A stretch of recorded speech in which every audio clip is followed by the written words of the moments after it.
It's such an honor to be here with the great Bill Lee. Such an honor to be here with the Asian American Legal Defense and Education Fund, a legend in my own lifetime. Such an honor to be introduced by Jessica Hagedorn, who has been a literary inspiration for me for 3 decades. And lastly, yes?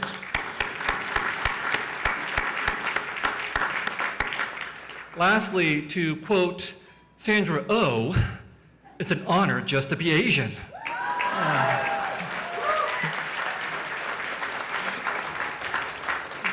It's really cool to be here among so many Asian Americans and people who love Asian Americans. I distinctly remember the moment I became an Asian American, which was January 1990, when I first stepped foot onto the Berkeley campus and became immediately radicalized. Now, my parents were refugees from Vietnam, fleeing communism. So they had a reasonable concern about me going to UC Berkeley. Now, I obviously was a refugee too, and I am still a refugee. And it might be kind of odd for me to say something like that because I hope it's clearly been the case that I have long ago made the transition from refugee to bourgeoisie.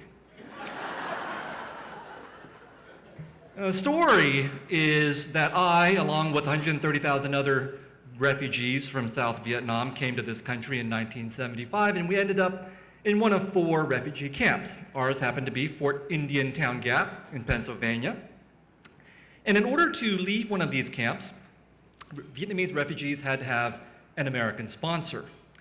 The problem for my family of 4 was that there was no American sponsor willing to take all 4 of us. So one sponsor took my parents, one sponsor took my 10-year-old brother, one sponsor took 4-year-old me. And so this is where my memories begin, howling and screaming as I was being taken away from my parents. Now, clearly this was being done for a good reason, to give my parents the time to get on their feet in this country. But when you're 4 years old, you don't understand that. And a couple of years ago, when my son turned 4, it was the occasion for me to see myself at that age looking at him. And this was around the time of the Muslim ban and the beginning of a much more serious detention policy on our southern border. But looking at him, I started to remember my memories of this time that I had suppressed in order to survive in this country. But looking at him, I could also see something else, which is what it must have meant for my parents to have their children taken away from them. I can't imagine under any circumstance being separated from my parents. I'm sorry, from my parents, but also from my children as well. Which is why when I think about what's happening at our southern border, and I think about the fact that I have never forgotten what it was like to be a refugee, that the experience of being separated from my parents remains with me like an invisible brand stamped between my shoulder blades. I know that these families that are being detained at our southern border will be forever traumatized by their experience. I know that the children who are being separated from their parents will never forget this experience, and I know that what our government is doing is wrong.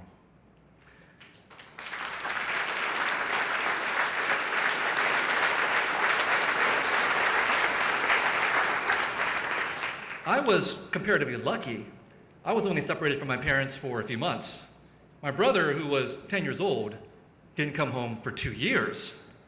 And that, he likes to tell me, is how we know Mom and Dad love you more. Shouldn't feel too bad for him, though.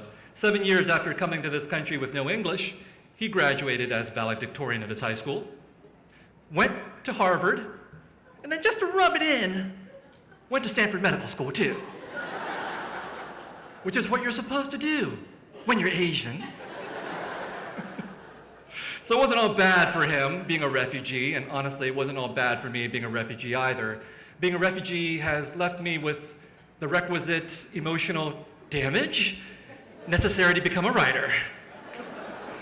Now, I'm a writer in Los Angeles, and when I tell people in LA that I'm a writer, nobody cares. which helps to put this award in perspective. As a writer, I like to delude myself that I'm working for justice, but as a writer, I also have many doubts about the justice that my work can achieve. I have deep respect for lawyers and activists who fight for justice, such as the Asian American Legal Defense and Education Fund. They'll give a much better account of AALDEF's work than I could, but all I want to say is that even as a student on that Berkeley campus 30 years ago, I knew about AALDEF's work, and I never imagined that one day I would be standing here honoring AALDEF's work as much as AALDEF is honoring me. And I became an Asian American out of a deep conviction of justice and solidarity. Solidarity is what defines us as Asian Americans. We've overcome our ethnic differences to become one people here who love boba and selfies. We stand together as Asian Americans, partly because we've been forced to, and partly because we want to. We're committed to the struggle for justice, and we've had real accomplishments. I think of things like redress and reparations for Japanese Americans. Now, if we as Asian Americans believe, as I think we all do, that it is just to give reparations to Japanese Americans for being sent to concentration camps, then I hope we can also all agree that it is just for this country to give reparations for genocide and slavery as well.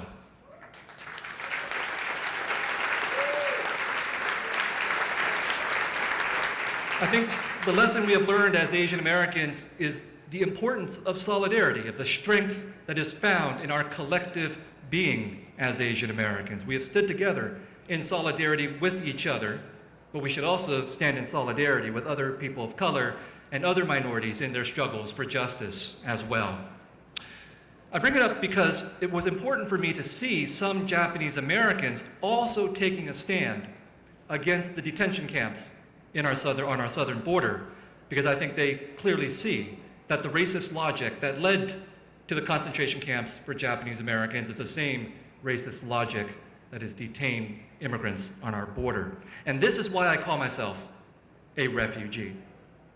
You might imagine that having undergone a refugee experience, people who have been refugees would automatically feel empathy for other refugees. Sadly, that is not the case. I think that some of my fellow Vietnamese American former refugees who have taken a stand and said we should not take in any more refugees because these new refugees are bad refugees. We were the good refugees. Well, I grew up in a Vietnamese refugee community in San Jose, California in the 1970s and 1980s. And let me tell you something. There were a lot of bad Vietnamese refugees. Cash under the table economies, insurance scams, welfare fraud. We were so bad, we invented a crime that the San Jose Police Department had never even seen before: home invasions. We were not good refugees. We were lucky refugees who got taken in. Most Americans and many Vietnamese people have forgotten that in 1975, the majority of Americans did not want to accept refugees from Southeast Asia. So if I have done anything at all for justice, it's to become a writer who tells these kinds of stories in all of their complexity that we as a nation have difficulty remembering. I call myself a refugee to stand with other refugees, many of whom have come to this country because we, as a country, have meddled in their countries.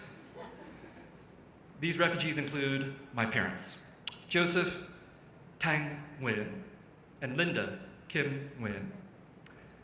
They endured 30 years of war, became refugees twice, came to San Jose, California in 1978 and opened perhaps the second Vietnamese grocery store in that city. They worked 12 to 14-hour days,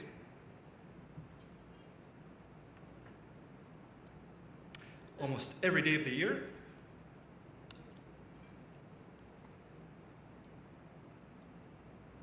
They were shot in that grocery store. And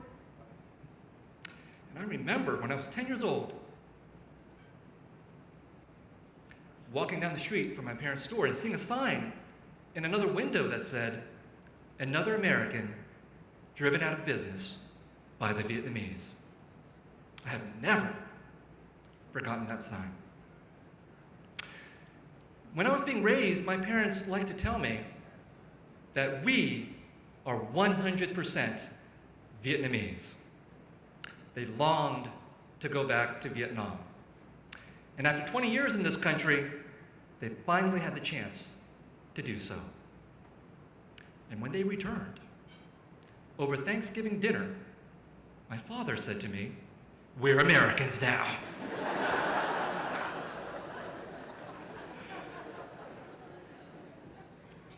I dedicate this award to my parents, Joseph Thanh Nguyen and Linda Kim Nguyen. Thank you.